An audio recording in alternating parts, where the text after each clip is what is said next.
Abdullah Fan. Kan kasi dan tu, nih tim nas kan macam ministry kita ngomong hi, kita jauh nom tahu lah tu. Ministry kita ngomong hi, dia tu kabena kom ka holim jo apa na tu, hi ministry kita tahu ni pipen jo pakai, haga mang thai hu don ni mang chan. Di sushi sing. Ministry board ho tu na mon, ho ministry tu mon ki board tawin de na, board tu isu patang ki board tawin de ti pasage ki dia lah na. Abang kain kote ko mahi ministry ki board hi zong le. Kami thaisan kompi ai lo le naw saga hoti bukim lo zila chane naw ni ho ta hin evan Christmas ai lo le program wani man pi jivin ka thesa hi theding ham ka tela ho pu e dio na khale kha be be ya chu ida zu ko hai le holang ka chi za wa hi ke hi peaceful tam ga za chu ma sa gel lo wa na pathim pasal khale kha be evan Christmas ho ki mangle ti zu ga gel 2019 ko mazaka thuntil til ya sweet hello na ale ta za kam jinglaya hi 2020 apana su pathin in hopi pa ta su ministry adinga ai wanga chu ke kanop lo chu pakai ke nei mangcha in ministry ke thaga mang thai hu do di nei mangchan me thai ministry ong me tibukim lo aza ong me naw sa ga za ong me na te ministry da tum tu me amhon phat en bo taun te ke nei mangcha in ka ti sa pathin ko ma mi ka ko ma thui se ya I ngai nom lo wa ilung lo wa I khen mo sa da bang ho ve li za ham kha hi ka khen mo sa in sa pathin e ho pi pi ka khem pa kai ke nei mangcha in thaga mang manding nei mangchan ti bo si ka ki thana na adon bo na wen te da ho ai hi le lockdown lai ta hi ke ho jong ho in ge kai thei ta lo so Korea ka ma jong ai wang so tauna ka manju na pathin ni khana hi tauna date 5 ni date 4 na pasa tu tam no pathin e ho pi pi kan nan nan jing ju jin yang so ai wang date 5 ni wang cho pathin ni ho pi so kan nan jo ta lo chu ki che da pathin ni nei ho pi ministry ding nga na pathin ministry boarding slaga mang thai hu do na jong hi chele ministry dia tasat tibukim lo azong me thaila azong chile naw sa galang so aboy di sisalum so no ground level am ho na min dol la dai nei lo ho amdan chu naw sa ga kiten lang me thai kiten lang tibukim lo kitong le ain sunga ngai lu na chang mi ngai lu na chang tam pi ta um cho chu hi lo wa mi ngai lu na chang zo koi man na sa lo koi man na sa lo ground level am ho na so patin no pi phana so kan nan jo ta lo chu na pakai na mani manum le nang ni mang chan ta ke ong ka pum pum pathi kom ka ki than ta hallelujah ai ya hi le pathi ne ho bren me thai ho ka de naw za gong kalung se naw za go ke le tibukim lo jile cha nei lo cha la naw nei lo abo na za ga ngai lu su ke ta na pathi ni ngai lu na pas aban ban ni pi phana chu hi chi me thai ministry mong ki thi thelo tibukim lo ministry mong naw za ki thi thelo ya chu abo za ge ho ma chu alung lengwai ho zo city na ita so English a cho depressed people na ya cho a ministry minjong to in keeping also compassion ministry for depressed peoples alung lengwai ho dinga ngailu na nato ti pa so compassion na to ngailu na nato na ai le patini ho bi chu kem bo sha ki chai di lo cho no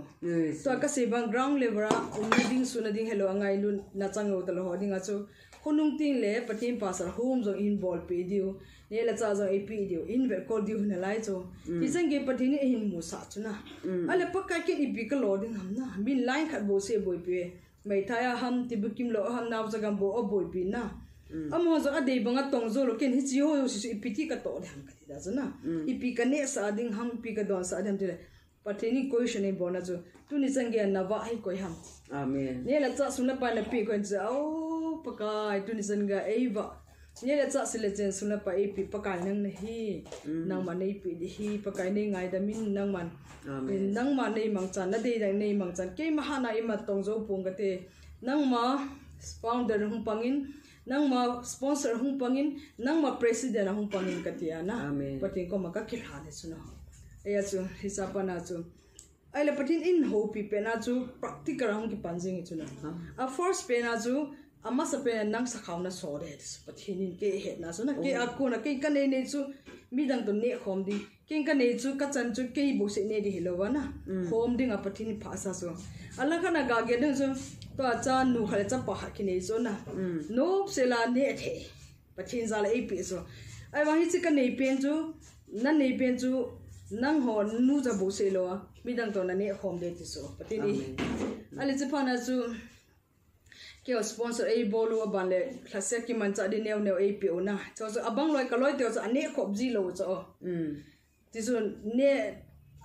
ba zo nga ne ji us ka loi to ai ba nga cho so ke man patini ho pi phana chu ke cho so kham kam ka in khola thil pha bol na ana lockdown sung lai ta su ko ve kain thona patin e ho pi dung zia chu nang ma sa ka na so ma sa de ja chu ke ma kun chu ka zo hom hom sa ka nu kain thana cha chu me ho pi ham tha ho sabon ho sar ho pi pham ki sima na ki ga ki sima ini za ham kha chu me thai ho ti bu kim lo ho naw za go iza ka ki ho mai chu no amen ya chu a first pen az patin nang ati suna nang le na in sung mi na ho bung sung na gam sung ti hi cho to hi nang ke ang ki pan hai chuna patin ke abana chu in sung mi chi chan hi tu di muna in sung mi chan hi cho ya chu kanu te ko ma jong hi chi nai to di hi patin hi chi zo apana jum fasting prayer ka pat ma sang ju no taw na ka nei ma sang chuna patin ka dam son na tong di ti e lani di ka het chi ta na ala ministry ding ai nga cha chu ka gela ka dam su patin na to na dinga patin ma puina zaw lo sa ke ma ima za ka bol thin ta lo na ya zo patin to lungyal ta ka ki ho nom ja zo na ki ho ba patin ko na ki hana patin ma puina lo ke ma ima za ka bol te lo ka ke he che ne su no ke hi thinglal hasam kai di he che ja zo taw na pa zo na zo wa zo fasting prayer so ka hin bo 40 days na hi chi ma sang chui ta zo patin e ho pi na so na ale zo wa chu patin za la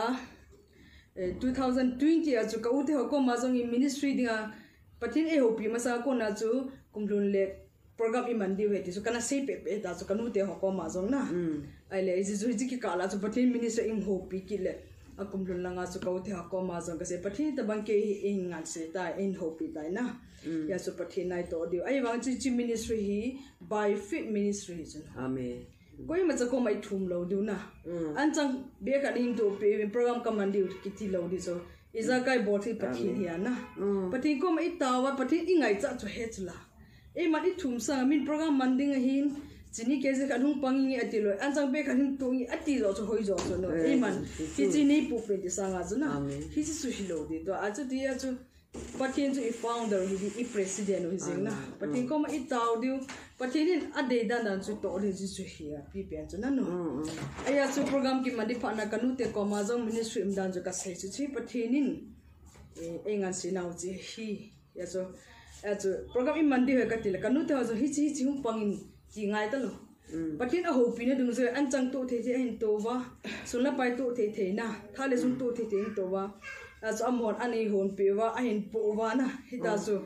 patin e ho pi dung zu chu na hung ka to chu na ala patin za la chu kuma sa iman wa jang su e hon koi ma ko ma ki thum lo ai wa nga na da chadon na di hin pi yong pan ta sa ale tu chu nga zo patin za la cha na don na di ne ti zo di da cho chu a hin pi ho zo si dung zu ya zo patin na ne ti zo na cha le ne tho zo na poi mo ma zu ta so ing man to ta su no patin pha na ya chu ma ba na zong hi ji chu so abang lo hin boinu hi in bible sima chi hi poi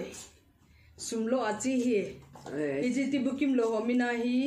suma ho le hi ti ase yong chu no abang lo chu min thanding de ya chi hi ti yong ma na bible sima chi lo hi abang lo hin lam kai de de je ana chi hi ti lo za na hi ka tu se ding na ana pho to ase ju ke kan nui za hi chu na a ki ka doi tu pe pen chu pathini ka dam son na tong de ai de ja chu training khan ngai ja chu pathi mina na pathin tu ka gazil be ding hi ta pathin ei pui dung ja chu kin hi chi mi mu the ding a tu chung a certificate kha kan ki po cho MD certificate hi chi ba na academic certificate kha jang kan po cho na mi na mu the chu certificate award to certificate chu ni bo cho ai wa ngai chi ka jil sunga pathin ei jil tin ho lo pi ka sa chu no amen mu the lo certificate na za chung koi man ke ti lo koi man he ta lo azil dar pathin ke ei jil tin na pa ju na lam chung ma tho ha de dan na ki neu sa de dan za chung pathin ei jil tin so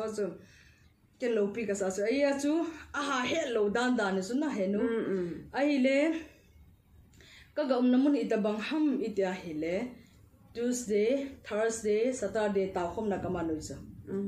Ka namun kalang kai nu hi kum som sa gilanga hi ta ama hin vel zan ni lang Bible sim chai ta na. Ke ho ai til kho na pi pe no jo Bible na sim diu taw na man diu pathina na ki ngai diu ai tiu sa. Korea langa.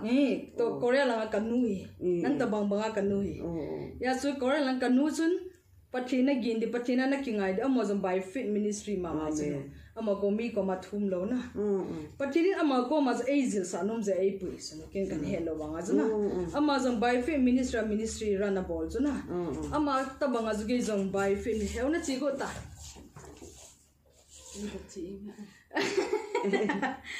Ai le o ai le o pai o dam sale boy ni ni jibe bol ta Pa me.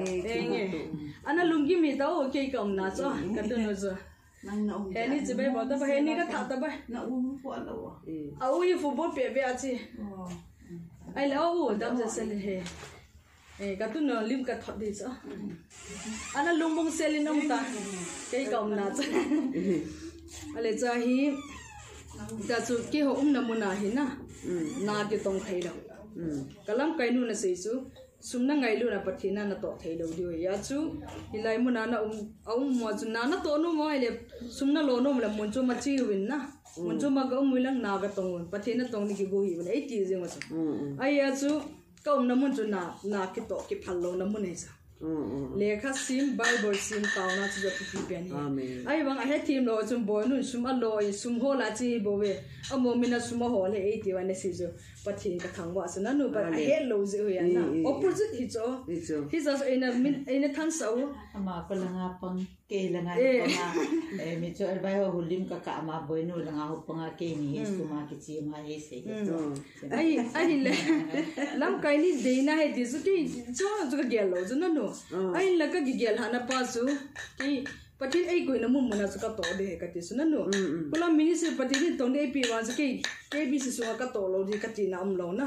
convention na ka to lo di ka ti na am lo gambi ka to lo di ti na am lo patin ai koi na mu na su ka to de su na no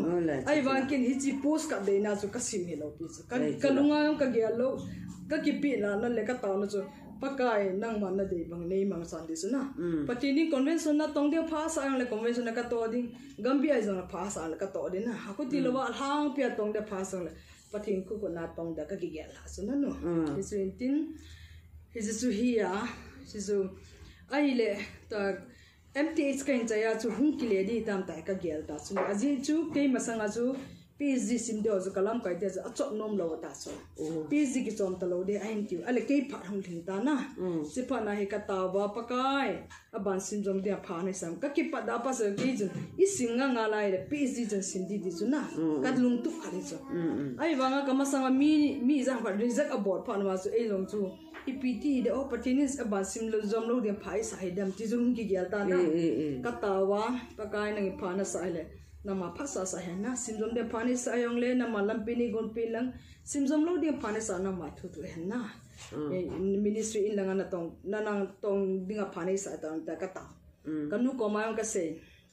he no pathing ko ma ka ta hi nang in jong pathing lumthing se nei se pen na abana simjom de phani sa ready kai kile de phani sa ready kai ta ka ta na hi ka tile kanu jun khona korea kanu jun aban simjom ben en ti Hija pana so aban khain simjom na ke masang mi jang wa su reject mai da so hiji su ya chu PhD to ya ban sima khong ma na so kanu jang chun pathe jala chu ei ngai du ma mai tin amon ei zil tin a thupi pen chu pathena na ki ngai diu mi ma na ki ngai lo diu chi pa chu to kanu na ti so ma sponsor la da na sponsor alin pen nu so kyo sponsor kyo missionary Holy Nation mission kitiana Jesus ho jun a sponsor lo so amo ju by fit ministry ana missionary training na mun so no kam na na sumla pai pathin mi he man ki ngai lo di pathina na ki ngai ta ya so ama ko ma ju pathin a zil ti num za ama ko ma a pu lo so kanu ko ma ka se se he nu nang ko ma hi chule aneu nu ko nang ni ko ma pathin zil til a zil sa num za he lai mun a pu he ka ti ana ai team lo hon suma lo hin na min sum ka hin to na chu mi hoina seva sum ane go wa na hi che ne go a chu mi hi thil pha in bol he atiu cho ai za he lo dan dan su na pathi nang man he nai ka ti so ya chu hi san ge zo mi bible simo suma ki tho jin aman mi suma in tho ne sumlo hi bo we atiu zo a he thim lo je zo pathin boinu ichane angai lu nam na a ho sa ham ti he lo zo pathin bai cha he lo win tin na bible simlo si ju sumne lo ji na he lo na ya zo pathin bai cha lo hin tin na no pathin house anai ki dam ta pathin zali zo no chong chu na pathin nan ani na ki ko pi di cha chu no pathin house na he na kin che ho chu hilanga ka ki thopi nom ja chu ke man ne le extra ne le cha chon ding ho ala van thai ma mang ki cho ta lo wa na ban jong athang cha ta lo ne le cha adanga extra mang ta lo ji sum chu ka khola bus fare ading ho na train ading ho cho bu chu ka ki ko ya na no poi mo ja cha adang ho chu sum ka in kol ja cha ko na chu ken jong pathinin ei ho pi dung zui le ei de sa dung zia chu a sa gen te khala ni chu na a poi dung za ka ki tho pi ne thil pha bo ne dinga chu ja chu ka in pi ji chu no ken ka nei ji hi lo na ke ma ne ding pa zo ta so ka in hop ji chu hi ji som da ya ta zong ministry pen hi a pathini pa sa le khunung ting le home zo in bo diu na no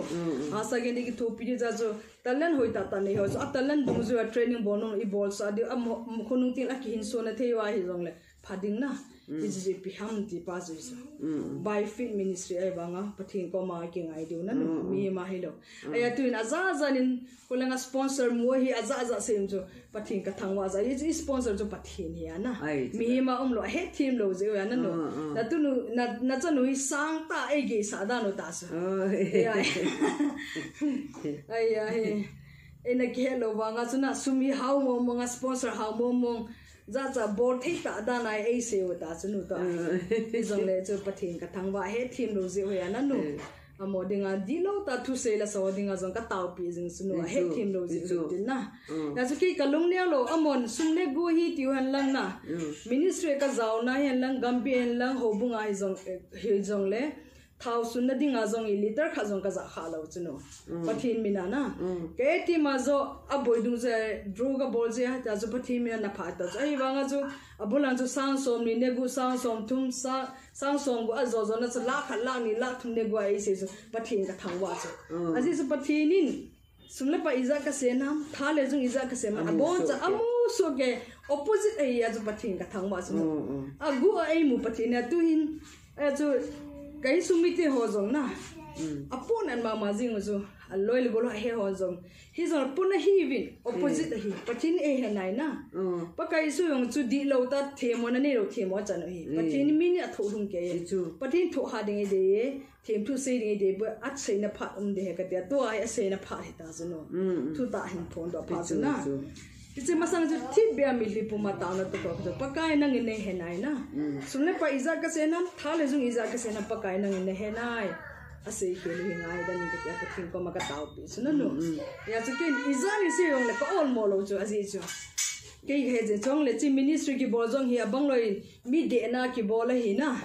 mi kha de na ai lo le za ase chu alo le sumu da ding za ase chu yong le patit ai ngan se na ki chi ta April date 5 2020 nia pathin e hopi na kichi da ken ka he ja chu nan no ho ka sa lo ano no an a hoilang la e ko sa wan la hoila la e lu no jong le na a zo le na la mi de na lo le so la pai de je aza se jong le na ki kho ka sa lo e chu ki pathin e hopi na kichi da ka he ja chu na so kan nui za hi chu no ta da kan nui za na ka lo jong hang lo kan nui za he lo dan dan chu na lu sin nam be se je we ti thu ta ong ki phone do ni zuna min ong he do ni wa zolena se yo hi min na in he do ba mo na diu zoi ka gel ka lung si zoi se chu ya so pathin za la ka on mo lo na no aza za se yo lo ko ka sa lo zo ya ai se on di lo ta se yo hin se dia ne na la se yin wan ko ka sa boi ka dis no a se num zan se yo han ka dis a mo dinga lum tin na yo ka nei lo is ka ke pa na pa kai na di na tu su lai ni sa bu nga ko do ding amen yes his is no athilum dan pas na ta jong hi api pe na mai thai la lam kai ding na ke la ko be hi la hang pe hum lai di kai hon na ta mai thai la lam kai ding che ti bukim lo ho la lam kai di na za ho lam kai di na da so apat pa na hi kingan sina umana api pena chu hilangai ki ka che hele sumla pai poi mal ka u hi kan thana ama ko mai chi chi u na ball di ti la mana ball je ana is patinin a first pena ke pa na ke ya nang ma nakipat din nang man pi ding aban na insung aban ang gamsung ko sung ti patin aban ban na no patin alunga hile bazar an chang hu ki tol to thei cho no ichula benga saving account ki bolo saving yong hu ki tol to thei cho e mai ka rong ki transfer thei cho patin alung hile aji su patin iza kai nei tu hin tin na kalung all molo aji su first bena patin lung dei ito ahile tu ai ka ga ya zu mitam ta he sumla pai di lo ta ke mang ya hi pathina no jong tong nong ta lo thil pha bol nong ta lo tam pi me di pathin ei mu chi sa chu no mitam ta na thil pha bol no mitam ta me di pathin ei mu chi sa chu no ni chu ka ge la le ka ke pa sa ka lung nya lo na he ji su tin di lo ta na tong thil bol ei ma a first pen as ei ma zu idi po po wa hele na pathin hana ei bola hele di ta na to na ko na so pathin lo pina ke phone ichu he is so no ne team dan no se na he team ma mai boy ke pa chi ga ron hi te o ni pa ni pa tu kya se tan na ga don